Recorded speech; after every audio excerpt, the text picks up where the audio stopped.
Good morning friends, स्वागत है आपका हमारे यूट्यूब चैनल क्लिक गुरुजी में। आज हम डिस्कस करेंगे मनोविज्ञान के एक बहुत इंपॉर्टेंट टॉपिक को, जो कि अधिगम के सिद्धांत की जो हमारी सीरीज़ चल रही है उसी को ही हम आगे बढ़ाते हैं। लास्ट वीडियो में हमने डिस्कस किया था थॉर्नडाइक के सिद्धांत को। आज हम स्किनर के सिद्धांत को लेकर आए हैं। हमने 2 वीडियो में सिद्धांतों को बता दिया था। पावलोव का सिद्धांत भी हमने बता दिया था और थॉर्नडाइक के सिद्धांत को भी बता दिया था। आज हम थर्ड सिद्धांत को लेकर आए हैं, जो कि स्किनर के सिद्धांत हैं, सक्रिय अनुकूलन सिद्धांत। तो आप लास्ट तक हमारी वीडियो में बने रहिएगा। अगर वीडियो पसंद आए तो चैनल को सब्सक्राइब, वीडियो को लाइक और शेयर करना नहीं भूलिए। ठीक, चलिए स्टार्ट करते हैं। नोट्स आप बनाते चलिए, जिससे आपको आसानी हो एग्ज़ाम में। चलिए, सक्रिय अनुकूलन सिद्धांत।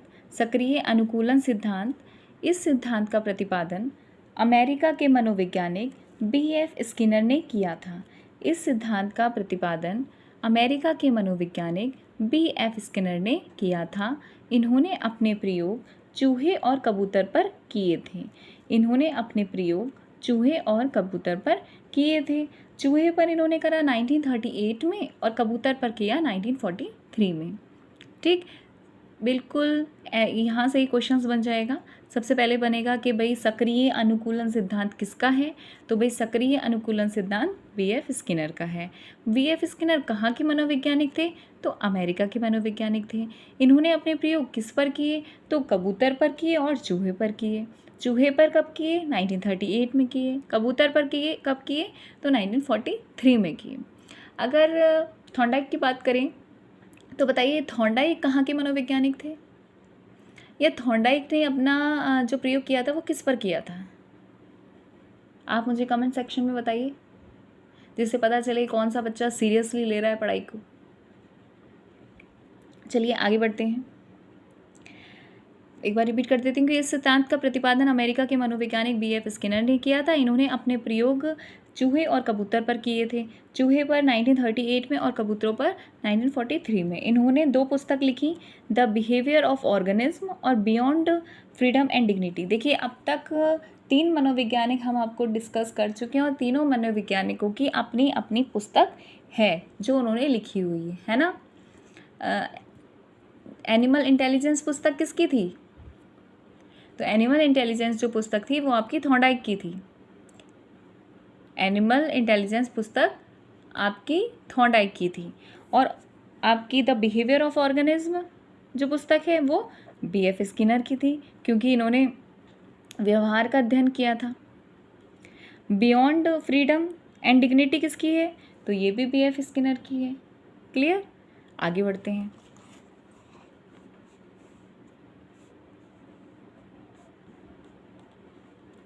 व्यवहार के प्रकार, तो व्यवहार के 2 प्रकार होते हैं। एक तो होता है प्रतिक्रियात्मक व्यवहार और एक होता है सक्रिय व्यवहार। प्रतिक्रियात्मक व्यवहार को रेस्पोंडेंट बिहेवियर बोलते हैं और सक्रिय व्यवहार को ऑपरेंट बिहेवियर बोलते हैं। याद रखिए, व्यवहार के प्रकार, तो व्यवहार के 2 प्रकार होते हैं। एक तो होता है प्रतिक्रियात्मक व्यवहार, जिसको बोलते हैं रेस्पोंडेंट बिहेवियर। दूसरा होता है सक्रिय व्यवहार, जिसको बोलते हैं ऑपरेंट बिहेवियर। क्लियर, आगे बढ़ते हैं। इस सिद्धांत के कई नामों से जाना जाता है। इस सिद्धांत को कई नामों से जाना जाता है। जो B.F. स्किनर का सिद्धांत है उसको कई नामों से जाना जाता है, जैसे कि क्रिया प्रसूत अनुबंधन सिद्धांत।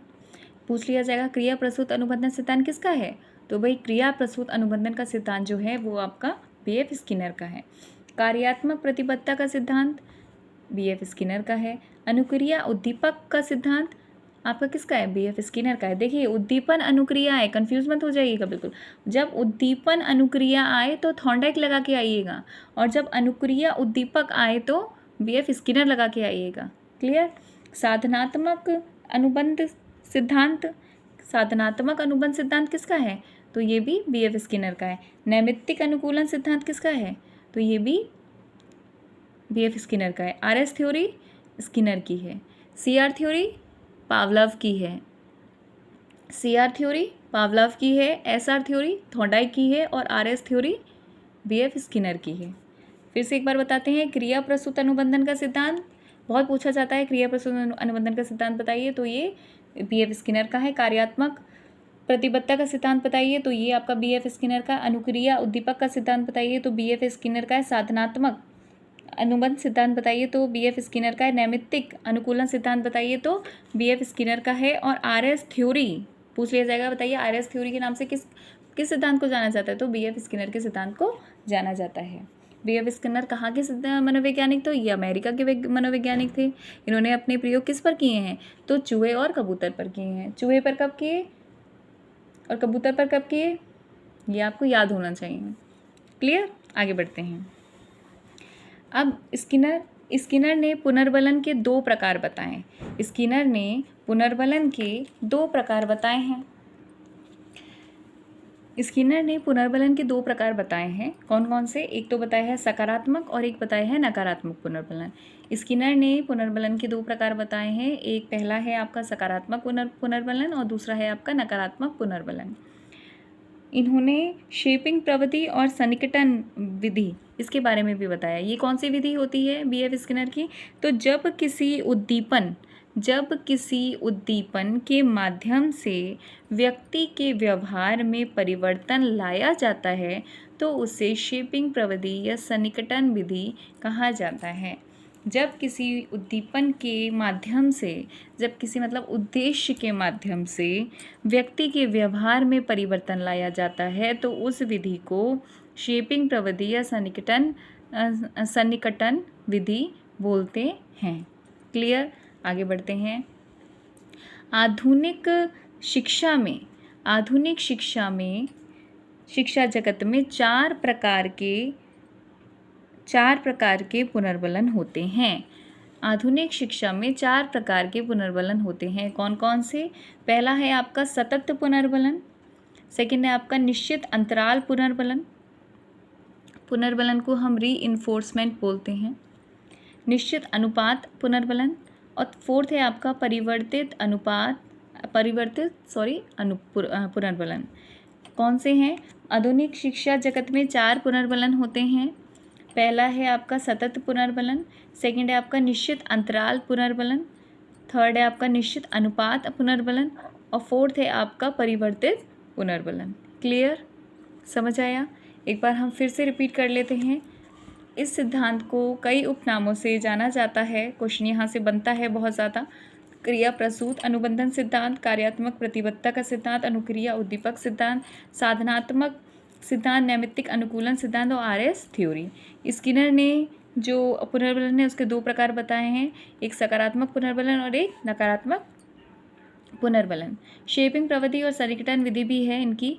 जब किसी उद्दीपन के माध्यम से व्यक्ति के व्यवहार में परिवर्तन लाया जाता है तो उसे शेपिंग प्रविधि या सन्निकटन विधि कहा जाता है। आधुनिक शिक्षा जगत में 4 प्रकार के पुनर्बलन होते हैं। कौन कौन से, सतत पुनर्बलन, निश्चित अंतराल पुनर्बलन, निश्चित अनुपात पुनर्बलन और परिवर्तित पुनर्बलन। ठीक, तो ये आपका स्किनर की जो थ्योरी थी वो कंप्लीट हो चुकी है, उनका सिद्धांत बिल्कुल कंप्लीट हो चुका है। नेक्स्ट वीडियो में हम सूच का सिद्धांत लेकर आएंगे, कोहलर का सिद्धांत लेकर आएंगे। ठीक, तो इसके आप नोट्स तैयार कर लीजिएगा, प्रिपेयर कर लीजिएगा। वीडियो अगर अच्छी लगी हो हमारी तो चैनल को सब्सक्राइब, वीडियो को लाइक और शेयर करना बिल्कुल मत भूलिएगा। ऐसे ही हम सारे वीडियोस को लेकर आते रहेंगे, सारे सिद्धांतों को लेकर आएंगे, पूरी CTP कंप्लीट कराएंगे आपकी, क्योंकि UP टेट और C टेट दोनों में ये यूज़फुल है। सुपर टेट भी आने वाला है, उसका नोटिफिकेशन भी आपको जल्द ही देखने को मिलेगा, इसलिए अपनी तैयारी में लग जाइए, तैयारी करते रहिए धीरे धीरे। चलिए नेक्स्ट वीडियो में हम लोग मिलते हैं कोहलर का सिद्धांत को लेकर। तब तक के लिए थैंक यू, धन्यवाद।